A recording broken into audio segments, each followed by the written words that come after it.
దయచేసి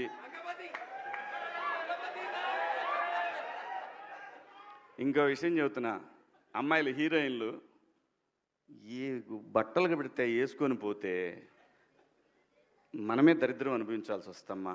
ఏమనుకోవద్దు, హీరోయిన్లు అందరూ మీరు అనుకున్నా నాకు పోయేది లేదు, లాగి పీకుతాం మనం, అది వేరే విషయం. కానీ మీ అందం చీరలోనో, మీ అందం నిండుగా కప్పుకునే బట్టల్లోనే ఉంటుంది తప్పితే సామాను కనపడే దాంట్లో ఏముండదమ్మా.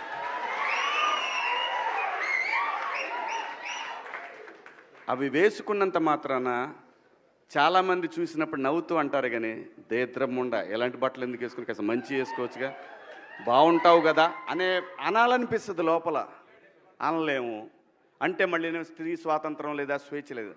స్త్రీ అంటే ప్రకృతి, ఎంత అందంగా ఉంటే అంత గౌరవం పెరిగిద్ది. ఈ ప్రకృతి అద్భుతంగా ఉంటుంది. అలాగే స్త్రీ మా అమ్మ చక్కగా ఎప్పటికీ గుండెల్లో కనపడతా ఉంటుంది, ఒక సావిత్రమ్మ కానీ, ఒక సౌందర్య కానీ. అలాగే ఈ జనరేషన్లో ఇంకా చాలామంది, రష్మిక, చాలామంది అమ్మాయిలు ఉన్నారు. వీళ్ళందరూ ఇంపాక్ట్ క్రియేట్ చేశారు కాబట్టి అమ్మటే చెప్పగలుగుతున్నాం. గ్లామర్ అనేది ఒక దశ వరకే ఉండాలా, ఇంతవరకు ఉంటే పర్లా, అది ఇక్కడికి రాకూడదు.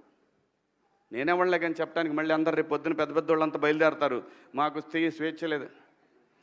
స్వేచ్ఛ అనేది అదృష్టం. ఆ స్వేచ్ఛని కోల్పోవద్దు.